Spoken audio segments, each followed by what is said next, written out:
G'day guys, Kenno from Supercoach. Spuds here with the round 12 review. So round 12 was the first of the bye rounds and it's about time. We had a good week. We scored 2,028, so first round in 3 weeks that we've gone back up the ranks, so up 875 this week. That's pretty handy.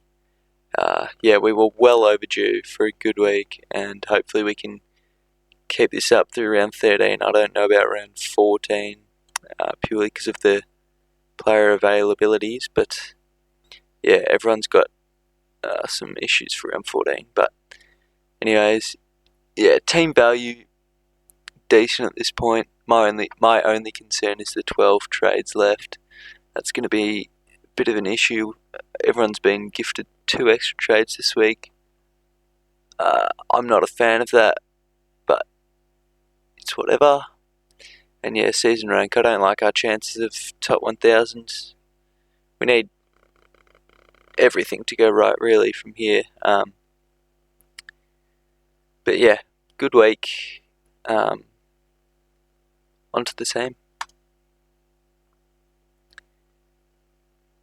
So starting us off down back, we had Laird, 144 against the Pies. I almost captained this bloke, weak, young, Collingwood midfield. Rory Laird would have been a great captain pick. But yeah, 145, just wins all the ball. Starting to come good. He was already good, but starting to find a real strong patch of form, so that's good to see from Laird. Jake Lloyd, 108, right on that average.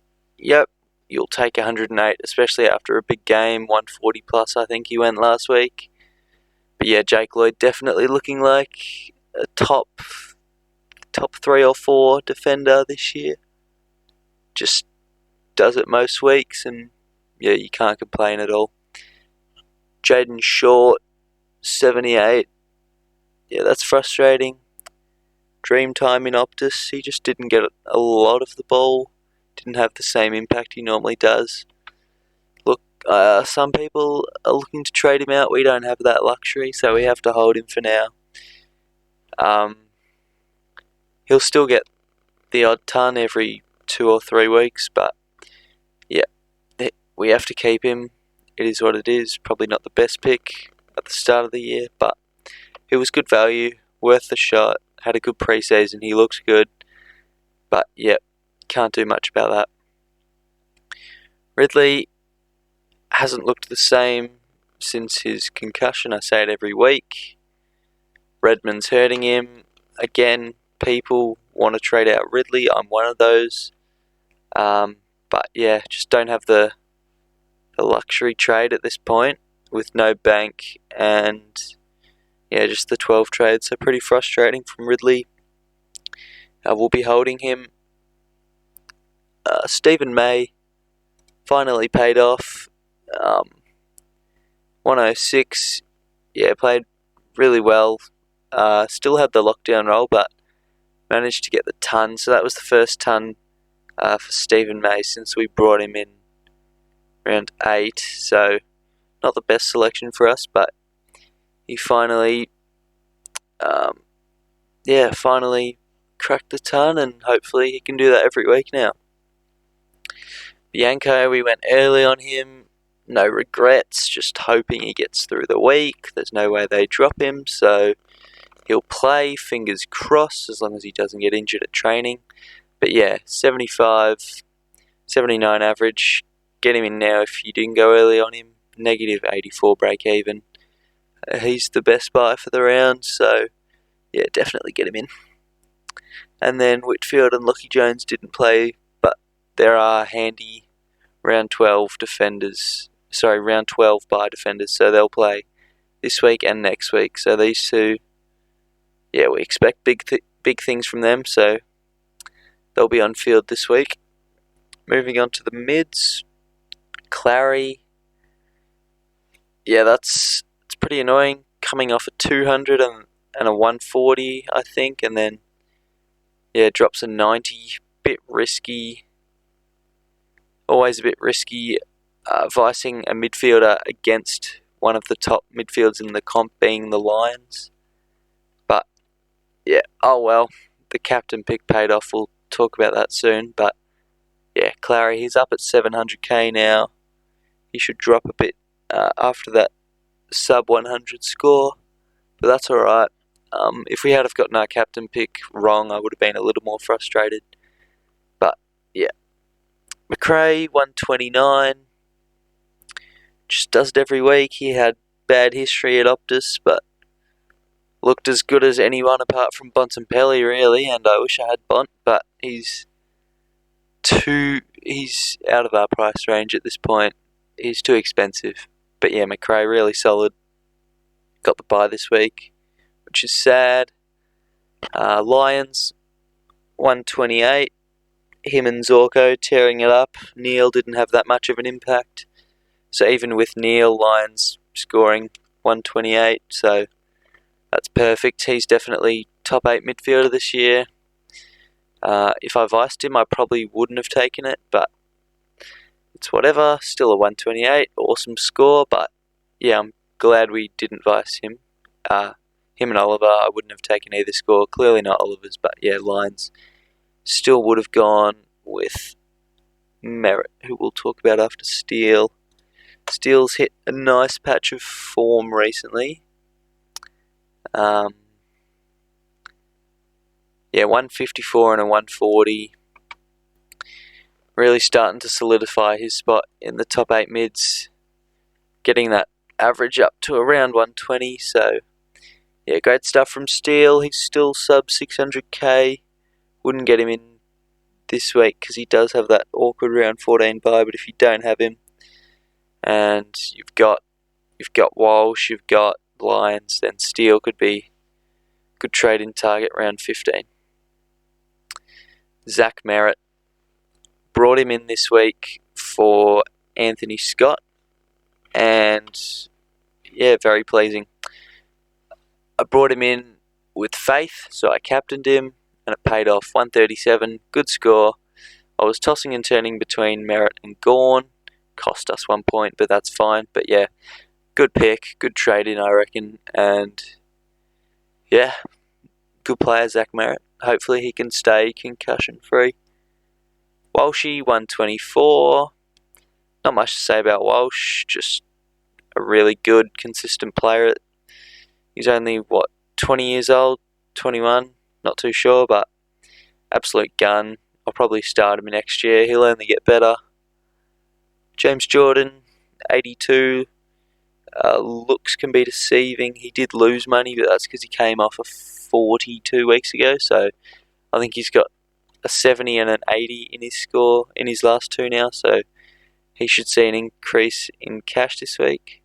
Sorry, 2 80s, so that's perfect for us. So he'll go up again this week, and then we'll offload him next week. He's been really good. Hopefully he gets to 380. Poulter, 89. Yeah, he's a good player. Love the mullet too. But yeah, Poulter's making money. Really good rookie option mid-season, which helped everyone out. He's in 43% of teams. I think next week everyone will look to trade him out, but yeah, he's been flawless. Collie Dawkins, 27. Prestia and Edwards back in the team hurts Collie Dawkins. He can't do anything except win the ball. If he's not getting CBAs, he's not going to score. So that's annoying.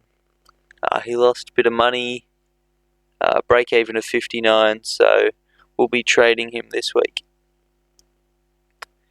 Brockman and Fife, not doing anything, same as usual. It'd be nice if Brockman could get a game next week. That'd be awesome. Onto the rucks. Grundy out for another 1 to 2 weeks, and Gawn 138. Really good score. Like I said, thought about captaining him. Wouldn't have mattered between him and Merritt, just the 1 point the difference. And then yeah, Matt Flynn, he'll be on his way out this week because Ned Reeves, has that break even of negative 98, and just that's just too good to pass up on. Zeeble had the bye. Dusty 102. You'll love to see it. Warner 39. Luckily, he was our 19th score and wasn't included in the best 18. So, yeah, Chad Warner, I think he probably won't play this week. He'll be getting rested. I think there's rumours he's carrying a bit of soreness or a slight injury. But yeah, we'll trade him out next week if he doesn't play this week. If he does play, we might have to get rid of him before he loses more money. Waitman, 80. That's awesome. Love to see it. He's got the bye, but he'll have a big part next week because we are tight on players. McCreary should be back after his calf injury. I hope he doesn't go to the VFL. Hopefully he goes straight back into the team to make a bit more money before we trade him out next week. And Waterman just signed a 1-year extension, so that should get him hyped up for the rest of the season. Hopefully he can score a bit more freely from here on. But yeah, 53 average, that's alright. So we had 19 players this round, so yeah, Warner wasn't included, so our lowest score was Waterman's 57, and you'd take that. Impey and Farah. Impey had the bye, same with Farah, but yeah, Farah, break even of 76, he's out this week. Okay, so we're putting Whitfield on field for Ridley, and to utilise Lockie Jones, because we've already got 6 here, what we'll do is we'll swing Bianco into the mids for 5, and then put Lockie Jones on field there. So we got 6 here. We'll put Bianco on field just for Walsh. Impey back on. Okay, now trades. So I'm thinking we do 3 this week. First one, no brainer. Matt Flynn made 240 odd K. That's perfect. We started him as our R2. Really happy with that pick, but time to offload him to big boy Ned Reeves. So that's the first one there. Flynn to Reeves. Then we will look at Farah to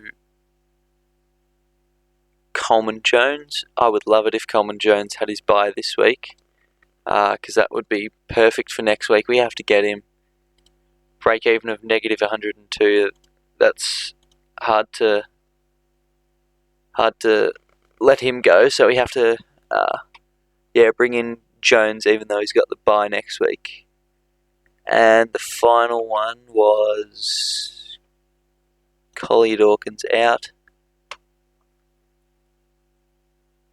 Just for this week, we'll swing Dusty up to the mids, and we will grab Aaron Hall. I was tossing and turning between Hall, Stewart, or Took Miller. Took Miller's a little bit expensive. I think Hall's just good value, and if he doesn't get injured, will be a top 3 forward. Took Miller, our midfield's already looking pretty solid, and I've got a few upgrades in mind next week for the midfield. So yeah, I think this week we grab Aaron Hall for Collier Dawkins. Okay, so we have 6, 7, 8, 9, 10, 11,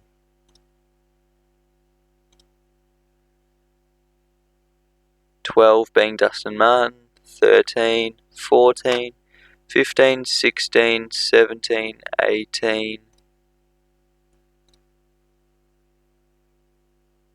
19. I'm not assuming Warner plays. So 19, if he does play, That's a bit annoying. He'll lose money, but then we'll have 20. So, yeah, at this rate for round 14, it's not looking too good for anyone, especially us. We'll have 1, 2, 3, 4, 5, 6, 7. Hopefully 2 upgrades here, so 8, 9, 10, 11, 12, 13. So a rookie here, 14. Sorry, I've lost count. Anyways, the point is we're screwed for round 14. And yeah, that's all from me. Cheers.